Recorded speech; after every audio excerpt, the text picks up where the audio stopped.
natin kung paano sinupalpal ni VP Sara yung mga kung ano-anong sinasabing komento tungkol sa kanya, 'di ba? O eto na mga kabibig. Here we go, VP Sara, are you ready? Yes, go.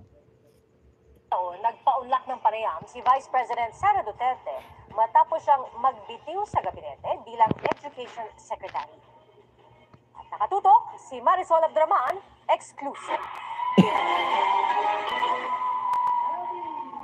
Nag-enjoy daw sa panonood si Vice President Sara Duterte sa championship game ng basketball bilang bahagi ng pagdiriwang ng Duo Festival sa Davao City. Pagkatapos ng laro, nagpaunlak din siya ng selfie sa mga player. Ito ang unang public appearance ng Vice President simula nang i-anunsyo niya ang kanyang pagbibitiw bilang kalihim ng DepEd noong nakaraang linggo. O, diba? Hindi stress si VP Sara Duterte. Umaten pa ng basketball team. O, tingnan nyo, happy si VP Sara Duterte. Pero yung mga kalaban niya, stress na stress. Kumunot ang mga pagmumukha. Diba? Go. Sa ngayon, tuloy-tuloy raw ang kanyang trabaho habang wala pa siyang kapalit. Nalulungkot daw siya sa kanyang pagbibitiw sa DepEd. Yung pagpunta ko sa mga schools, pakikipag-usap ko sa mga estudyante at pakikipag-usap ko sa mga guro. Minahal ko talaga yung trabaho. Minahal. Kaya nalulungkot ako. Personal daw niyang iniabot ang kanyang resignation letter kay Pangulong Bongbong Marcos. Pumunta ako sa opisina. Personal talagang, ay kapipig, personal talagang inabot niya kay Bongbong Marcos pala yung resignation letter.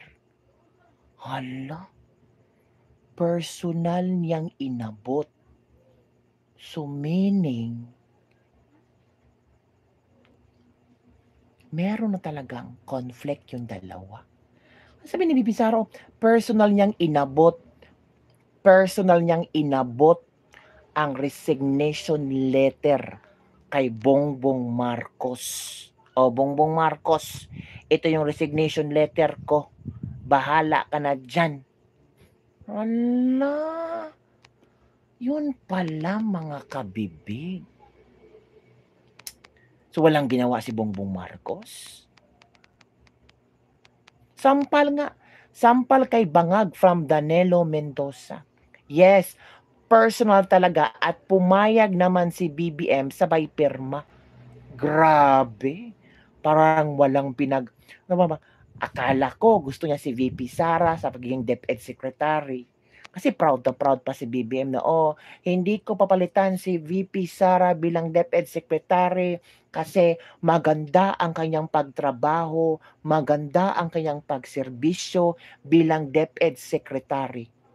Ngayon, personal, sinabi ni VP Sara Duterte, personal niyang ibinigay ang kanyang resignation letter.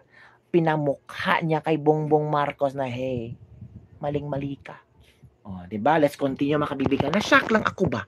Kasi sinabi ni VP Sara na personal niyang inabot kay Bongbong Marcos yung, ang tawag yun, yung resignation letter. Okay, let's proceed. Yan ha, go. Sa mga guro. Minahal ko talaga yung trabaho ko. Kaya Hello, Alvarez Ibrahim. Personal daw niyang iniabot ang kanyang resignation letter kay Pangulong Bongbong Marcos. Pumunta ako sa opisina ni Pangulong Marcos at sinabi ko sa kanya, dala ko yung resignation letter ko. And maayos naman yung kanyang pagtanggap and maayos din yung pagtapos ng aming pag-uusap. Pero kumusta nga ba ang relasyon nila ng Pangulo? We are still friendly with each other on a personal level. Maayos naman daw siya sa kabila ng samot-saring reaksyon sa kanyang pag-alis sa gabinete. Hindi ko na kinonsider yung reactions ng mga tao. Kinonsider ko lang kung ano yung mas makakabuti para sa Department of Education. Hindi raw niya kinukonsulta ang kanyang desisyon sa kanyang amang si dating Pangulong Rodrigo Duterte. Walang consultation with the former President Duterte. Sa akin lang yun. Pero may balak ba siya magbitiw bilang Vice President? Walang discussions about resigning sa Office of the Vice President. Ngayong wala na siya sa gabinete, saan na nga ba gugugulin ng bise ang kanyang oras? nakatutok na tayo ngayon sa Office of the Vice President. Meron kaming 10 projects sa Office of the Vice President. Para sa GMA Integrated News, Marisol. Okay, balikan natin ha. Okay, go. Kauna-una ang pagkakataon, nagpaunlak ng panayam si Vice President Sara Duterte matapos siyang magbitiw sa gabinete bilang Education Secretary. At nakatutok si Marisol Abdraman, exclusive. Nag-enjoy daw sa panonood si Vice President Sara Duterte sa championship game ng basketball bilang bahagi ng pagdiriwang ng Duo Festival sa Davao City. Pagkatapos ng laro, nagpaunlak din siya ng selfie sa mga player. Ito ang unang public appearance ng Vice President simula nang i-anunsyo niya ang kanyang pagbibitiw bilang kalihim ng DepEd noong nakaraang linggo. Sa ngayon, tuloy-tuloy raw ang kanyang trabaho habang wala pa siyang kapalit. Nalulungkot daw siya sa kanyang pagbibitiw sa DepEd. Yung pagpunta ko sa mga schools, pakikipag-usap ko sa mga estudyante at pagkikipag-usap ko sa mga guro. Minahal ko talaga yung trabaho ko kaya nalulungkot ako. Personal daw niyang iniabot ang kanyang resignation letter kay Pangulong Bongbong Marcos. Pumunta ako sa opisina ni Pangulong Marcos at sinabi ko sa kanya, dala ko yung resignation letter ko. And maayos naman yung kanyang pagtanggap and maayos din yung pagtapos ng aming pag-uusap. Pero kumusta nga ba ang relasyon nila ng Pangulo? We are still friendly with each other on a personal level. Maayos naman daw siya sa kabila ng samot-saring reaksyon sa kanyang pag-alis sa gabinete.